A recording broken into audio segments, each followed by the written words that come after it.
Hello everyone, welcome back to another episode of r/ProRevenge. In today's episode, Pastor lies, cheats and steals. He gets exactly what he deserves.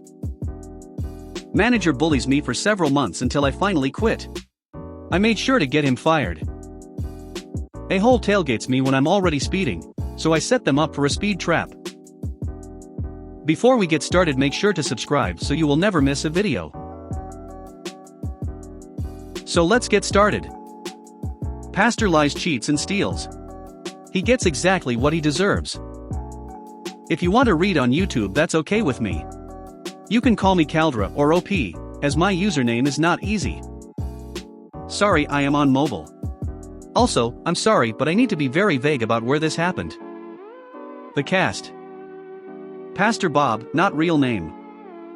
Contractor: me, Caldra, or OP if you want. Setup: I have been a computer technician for more than 15 years. I have worked on all kinds of computers. Everything from tiny point-of-sale computers to large rack server computers. I had been attending a new-to-me church. I was trying to date a woman there. This church was her idea. That relationship crashed and burned, but that's a different story. Now we can start. It was about 5 years ago. I had just sat through a long sermon about generosity and giving to those that need help. At the end of the sermon, Pastor Bob asked for an additional donation because the church's roof needed repairs. And it would cost $20,000 US. That's right, 20,000 freedom dollars for a new roof. After the service, I'm talking to my date. Pastor Bob walks over to me. I said hi and he introduced himself. We talk a bit. Pastor Bob asked what I do for a living. I tell him I'm a computer tech with a shop. As I'm telling him, I have a feeling he already knows what I do. Pastor Bob asks me to have a look at his laptop. It's being very slow, so I agree. I turn the laptop on and I hear a clicking noise. This clues me in it's probably the hard drive. But I can still access the data. This is a good thing because it means I can probably recover the data. So, I tell Pastor Bob the hard drive is dying and it needs to be replaced. I also tell him I can probably recover the data. Pastor Bob asked how much it would cost to fix. I tell him for most people I would charge around $250. However, I feel I can donate my time, so I would just need $60 for a new hard drive. Pastor Bob agrees, so I write up an invoice. New hard drive $60, labor $0, data recovery $0, and 2 to 4 days for repair. Pastor Bob signed the invoice. Thus, I take the laptop to my shop. I open the laptop. HP, why do you use so many screws and clips? I get the hard drive out and connect it to my recovery rig. I set up the recovery to clone the data to a new hard drive. But not the new one for the laptop. A high-end storage drive. I go home after locking up the shop. Next day, Monday, I open the shop and check the recovery rig. It's working, but it will take at least 10 more hours. So, I start work on the other tickets. Then at closing time I lock up and go home. Next day, Tuesday, I've had Pastor Bob's laptop for 2 days. I open the shop and check my recovery rig. Good news, recovery completed, 100% data recovered. Report says hard drive developed to many bad sectors. Now I have a choice to make. I could put a 1 terabyte hard drive $60, or a 120 gigabytes SSD $60. Or I could pay some money myself for a 240 gigabytes SSD $100. I decide why not and put the 240 gigabytes SSD in the laptop. I then clone all the data over from the new recovery storage drive to the new 240 gigabytes SSD. An hour later the clone is done. So, I check everything, the laptop works great, and is exactly like how it was before the first hard drive died. Even the login still worked. Therefore, I call Pastor Bob and tell him his computer is done. He says that's great, he will be here soon to get it. About 45 minutes later, Pastor Bob walks in. I show him his laptop working and much faster. He loves it and signs the pickup form. He then pays me with a check for $60. It's important he paid with a check. I do a bank run on Monday and Friday. So that Friday at the bank, I am informed that Pastor Bob's check is void. What? Why? Pastor Bob had placed a stop payment on the check. Consequently, I called him, and he ignored my call. I go to church on Sunday. Pastor Bob gives a sermon about not lying. I walk up to talk to him, and he avoids me. So, I leave and decide I'm going to write it off. I spent $100 and some time to do something nice. A few weeks later, a customer walks in looking for a new computer. To welcome him, I offer him a drink and go over his options. I'm chatting him up and he tells me he is a contractor. He mostly does siding and roofing. He is thinking about offering solar. That's why he is getting a new computer. I ask how much does a new roof cost. He says up to about $10,000. So I ask him why would someone say $20,000? He had no idea. I thought it was strange. I asked about the church. Contractor said it would have been simple and around $5,000. And he could probably do it for less. Contractor buys a nice new laptop. Sorry the setup took so long. The revenge starts now. Something about what the contractor said bugs me later. Why would Pastor Bob lie and say $20,000 for a new roof? And why would he stiff me for $60? I then remember I never cleared the recovery rig storage drive. I check and there it is, Pastor Bob's laptop data. I look around, it's slow and I'm all caught up on repair tickets. Fittingly, I look around a bit. He had all of his logins stored in a folder on the desktop, including his online dating logins and online poker. Did I ever mention Pastor Bob is married? I start printing his online dating messages. I look back and find Pastor Bob had been adult hugging several women from his online dating. He had been paying for his dates from the church's donation fund. I am getting angry now. Then I realize he had adult hugged the woman I was dating when I was dating her. It was then I decided to break Pastor Bob. I printed out all his dating messages and the women he adult hugged.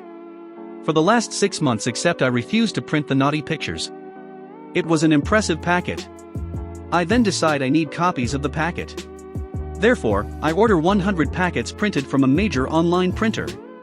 A few days later, my order of revenge packets arrived. These revenge packets are amazing, double-sided, staple-bound, with a cover with Pastor Bob's face on it. Now the conclusion, and I think it's worth it. This church had a calendar of what the sermon might be about. A perfect Sunday was approaching. I go to church that perfect Sunday. I show up a bit late. Everyone is in the church, so I put a revenge packet on each car. I have a few revenge packets that are in yellow envelopes. Fittingly, I put them in the mail. I sent one to all the high-ups in the church. And I sent a special packet with some of Pastor Bob's naughty pics to Pastor Bob's wife. I set the return address to the church. I also emailed a bunch of people the revenge packet from a burner email. A couple weeks after I went back to that church, Pastor Bob was gone, so was the wife. Several of the women were also gone, including the one I was dating. I asked one of the important people there, what happened? The answer was amazing. I was told about the revenge packet and how everyone had gotten one. The day my revenge packet appeared, the sermon Pastor Bob had given was about the evils of adultery and cheating on your wife. Thank you, church calendar. The fallout. Pastor Bob was fired and shunned. Multiple women from the church have not returned, including the one I was dating. Pastor Bob's wife is divorcing him. And she is the one that owned the house and cars. No longer Pastor Bob is now being sued by several people, including the one that fixed the roof. He never paid any of them. There were also rumors of a criminal case for embezzlement. No one has seen Bob in a while now. The church might close if they can't find a new pastor. But the church's money is very low. Apparently, he also spent over $30,000 on online gambling. Manager bullies me for several months until I finally quit. I made sure to get him fired. Obligatory English is not my native language. Apologies for my mistakes in grammar. This happened around 2016. I'd, at the time 25/26M, been without a job for a while, looking for a better paying job than I had before, and I found one at a camera security company that was looking to hire someone for the service desk. I went for an interview and got a call back later that day. If I wanted the job, it was mine. Now, my new manager was an ex-military. Specifically ex-army, not American, just pointing that out. He really didn't like having people disagree with or going against him. A thing I was very unaware of when I took the job. For 2/3 months everything was going well. The manager was cordial and seemed to really enjoy having me there. I worked my butt off every day, as the software we were working with was unknown to me, so I studied a lot and even went overseas to another country to follow a course and succeeded on my exams. However, after that period my grandpa, who was like a second father to me, suddenly was hospitalized after a brain bleed. Aneurysm? He was found in the shower. He had collapsed after he pressed his panic button. Assisted living? Not sure how it's called in English, apologies. This all happened on a Wednesday. The family came together in the hospital several times to show support and see Grandpa. However, on Friday afternoon, 3 p.m. I was called up by my father, my grandpa's son, while I was at work, and he explained to me that Grandpa unfortunately passed away. I was in tears on the phone and in utter shock. It took me a while to calm down. I went to my manager and explained what just happened, and that I'm going home to be with my family. However, that day there was an event. The company was doing a charity event, and this charity was going to be public news. They already announced the amount of people participating, and it would look bad if they were a person down. It was basically just for good PR. So he refused to let me go. I told him that by law he cannot deny me as my contract states I can take a day for a death in the family, and that I was leaving now. This was the turning point. He went from a nice manager to a manager from hell. Suddenly everything I did was wrong. I was told he couldn't believe I was in this line of work for 6 years and be this bad at my job. He cussed me out and ridiculed me in front of my colleagues and even clients. This all continued for several months and severely began to impact my mental health. I had a talk with my parents and my fiancée, at the time still my girlfriend. I'd asked her to marry me in December 2016, and they basically told me that this was not okay, that I didn't have to take this, and that I should give them my 2 weeks notice. I agreed. The following day I went to HR and explained why I was leaving the company, and that I couldn't stand the idea of working even a single day more with that excuse of a human being. HR showed interest in my well-being and even more importantly in what I was claiming about my manager. They had received more complaints about him, but nobody had proof of his wrongdoings. So, they asked me if I had proof. I told them I'd be looking for a new job, but I'd gladly fit in the time to collect all I could. For the next 2 weeks I collected everything. Memos, emails, voice recordings. When on the phone the calls are automatically recorded, and the dumbass was stupid enough to cuss me out while I was on the phone, lucky me. Also lucky was that my colleagues at the desk had my back this entire time. They'd been trying to cheer me up, said I was doing fine work, and that they also didn't understand this man's behavior. So, when I came by and asked if they'd mind signing a document that everything I stated in the paperwork was the true, they gladly did. I had one last talk with HR and him at the same time the last day I was there.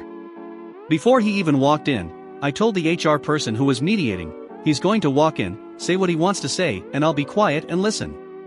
When he's done, I'll explain my side and he's going to interrupt me, tell you I'm lying and talk about completely non-related subject matter to drag the conversation another direction.